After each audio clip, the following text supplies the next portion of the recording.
स्वागत है आपका इस नए एक्सप्लेनर में। चलिए आज समय में थोड़ा पीछे चलते हैं, सीधे 1990 के उस सुनहरे दशक की ओर।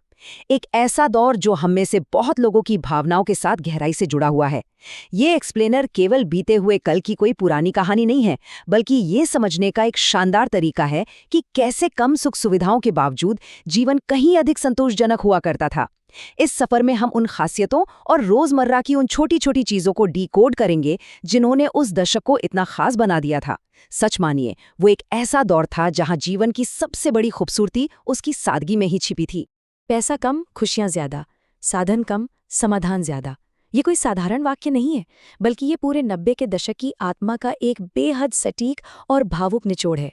आज के समय में हम अक्सर ये मान लेते हैं कि जितने ज्यादा संसाधन होंगे, खुशी भी उतनी ही ज्यादा होगी। लेकिन इस दौर ने ये साबित कर दिया था कि जब साधन सीमित होते हैं तो इंसान के भीतर से समाधान और संतुष्टि दोनों ही कहीं अधिक मात्रा में निकलते हैं। उस समय शायद जेबें खाली हुआ करती थी, लेकिन रिश्तों में खटास कम और मिठास बहुत अधिक हुआ करती थी। सबसे पहले बात करते हैं हमारे पहले सेक्शन की, दैनिक जीवन की सादगी। चलिए देखते हैं कि उस वक्त घर का रोजमर्रा का जीवन कैसा हुआ करता था, जब चीजें एक क्लिक में तुरंत नहीं हो जाती थीं, बल्कि हर छोटे काम में बहुत ज्यादा धैर्य की आवश्यकता होती थी। आज तो गैस स्टोव चालू करने में हमें सिर्फ 1 सेकंड लगता है ना? लेकिन उस समय खाना बनाना शुरू करने से पहले एक पूरा अनुष्ठान होता था। खेतों से सूखी लकड़ियां लाना, गोबर के उपले बनाकर उन्हें धूप में सुखाना और फिर धुएं के बीच लगातार फूंक मारकर आग जलाना। सोचिए, ये कितनी मेहनत का काम था। और जब चूल्हा आखिरकार जल जाता था तो वो किसी छोटी सी जीत की तरह महसूस होता था। यही वो प्रक्रिया थी जो सिखाती है कि उस दौर में भोजन की इतनी ज्यादा कद्र क्यों होती थी। अब जरा वास्तुकला की बात करते हैं।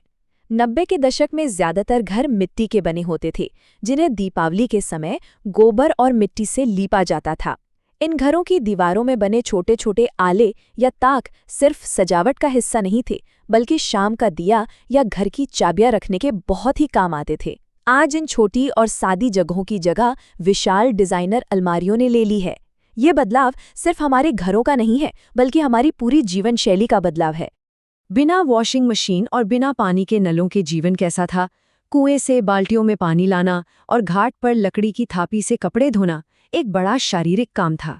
लेकिन सिलबट्टे पर पीसी गई ताज़ी चटनी और घर की चक्की का आटा, उस मेहनत का स्वाद ही कुछ और था। और सबसे खास बात, डाइनिंग टेबल की बजाय पूरे परिवार का जमीन पर एक साथ बैठकर पीतल या तांबे के बर्तनों में खाना खाना, ये सिर्फ एक रूटीन नहीं था, बल्कि परिवार को मजबूती से एक साथ जोड़ने का एक बहुत ही शानदार माध्यम था। अच्छा, एक बात बताइए, आखिरी बार आपने अपने घर के आंगन में गौरैया की चहचहाहट कब सुनी थी? ये एक बहुत ही विचारणीय और थोड़ा उदास कर देने वाला प्रश्न है। 90 के दशक में ये छोटी सी चिड़िया हर घर का हिस्सा हुआ करती थी।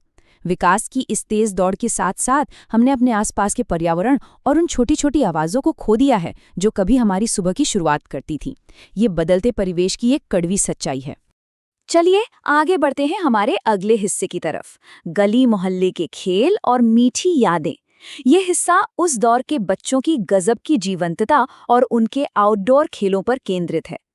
बिना किसी स्क्रीन के मनोरंजन कैसा होता था, ये जानना सच में अद्भुत है। राजा मंत्री, चोर सिपाही, चिड़िया ओड़, छुपन छुपाई और गिल्ली डंडा, ये नाम सुनते ही बचपन याद आ गया ना। इन मशहूर खेलों के लिए किसी महंगी बैटरी या इंटरनेट की जरूरत नहीं होती थी, बल्कि सिर्फ आपकी कल्पना और मोहल्ले के दोस्त काफी थे। माचिस की खाली डिब्बियों को इकट्ठा करके अपने खुद के नियमों वाली ताश बनाना या पुराने रबर टायर को एक डंडे से पूरे मोहल्ले में दौड़ाना, ये खेल सिर्फ टाइम पास नहीं थे, बल्कि ये टीम वर्क, रणनीति और बिना संसाधनों के खुश रहने की कला विकसित करते थे। और उन कैंडीज को हम कैसे भूल सकते हैं?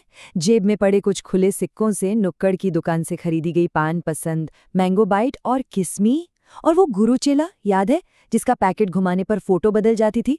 उस समय के बच्चों के लिए वो किसी जादू से कम थोड़ी था। साथ ही वो खाने वाली मीठी सिगरेट और रंग बिरंगी कप जेली, ये छोटी छोटी चीजें साबित करती हैं कि खुशी बहुत ही साधारण और सस्ती चीजों में मिल सकती है। सब्जी मंडी में खरीदारी करते समय कोयले की आंच पर सिकते पकौड़े और समोसों की वो खुशबू सीधे दिल तक पहुंचती थी। कुछ पैसे बचाकर उस गर्मा गर्म नाश्ते का आनंद लेना आज के सबसे महंगे रेस्तरां के खाने से भी ज्यादा स्वादिष्ट महसूस होता था। ये एक बहुत ही शक्तिशाली संवेदी याद है जिसे शब्दों में बयां करना मुश्किल है। अब आते हैं हमारे तीसरे टॉपिक पर, अपनों से जुड़ने का आनंद। जब दुनिया इतनी डिजिटल नहीं थी तब संचार का माध्यम कितना गहरा होता था, चलिए इस पर नजर डालते हैं। पूरे मोहल्ले में गूंजने वाली डाकिये की साइकिल की घंटी सिर्फ एक आवाज नहीं थी, वो दूर बैठे अपनों का संदेश थी। उस एक घंटी को सुनकर पूरे घर में उत्साह की लहर दौड़ जाती थी। खत का इंतजार करने में जो एक ठहराव और जो उम्मीद थी, वो आज के इस इंस्टेंट मैसेजिंग और व्हाट्सएप के दौर में कहीं खो सी गई है। आज हमारे पास अनलिमिटेड कॉल्स हैं, लेकिन जरा 90s को याद कीजिए। एसटीडी या पीसीओ बूथ के बाहर लाइन में लगना, तय समय पर फोन आने का इंतजार करना और बात करते हुए मीटर के चलते हुए सेकंड्स पर नजर रखना कि कहीं बैलेंस न खत्म हो जाए। फोन कॉल तब बहुत कीमती हुआ करते थे। आज हम अनगिनत बातें कर सकते हैं, लेकिन शायद उन बातचीत की गहराई और उस इंतजार की मिठास काफी कम हो गई है।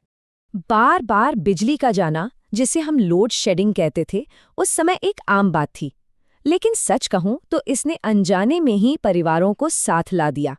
कांच की बोतल और रस्सी से बनी उस साधारण सी केरोसिन चिमनी की पीली रोशनी के चारों ओर बैठकर पूरा परिवार बातें करता था और खाना खाता था।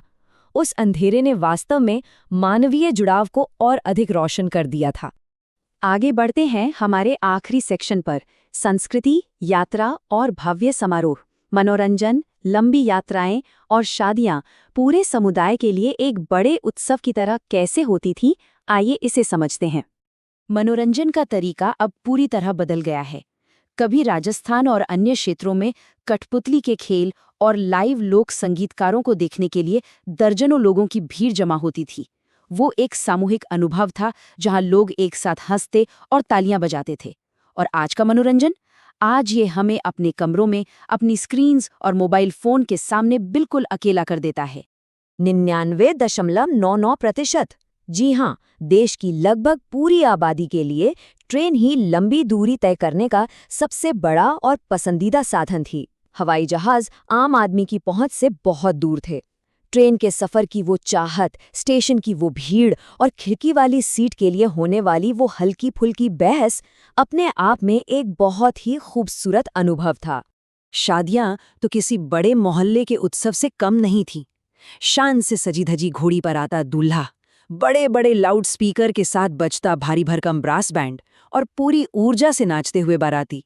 और सबसे मजेदार बात, गानों के बीच बीच में बैंड वालों द्वारा कैसेट से बजाए जाने वाले स्थानीय दुकानों के ऑडियो विज्ञापन। ये सिर्फ दो परिवारों का मिलन नहीं, बल्कि ऊर्जा से भरा एक सामूहिक त्योहार होता था। समय का पहिया कभी उल्टा नहीं घूमता और वो सादगी भरा फुर्सत वाला दौर अब वापस नहीं आएगा। लेकिन इन पुरानी स्मृतियों को संजोकर रखने में जो शक्ति है, वो आज भी होठों पर मुस्कुराहट और आंखों में खुशी के आंसू ला सकती है। वो यादें ही हमारी असली दौलत हैं। तो इस एक्सप्लेनर के अंत में एक गहरा सवाल मैं आपके लिए छोड़कर जा रहा हूं। बचपन की ऐसी कौन सी यादें हैं जो आज भी आपके दिल को सबसे मजबूती से उसी दौर में वापस ले जाने की ताकत रखती हैं? क्या वो डाकिये की घंटी है, मिट्टी की वो सौंधी महक है, या वो एसटीडी बूथ का इंतजार? सोचिएगा जरूर, क्योंकि इन पुरानी यादों में ही भविष्य को अधिक संतुलित और खुशहाल बनाने के बहुत से रहस्य छिपे हुए हैं। इस एक्सप्लेनर में हमारे साथ जुड़ने के लिए आपका बहुत बहुत शुक्रिया।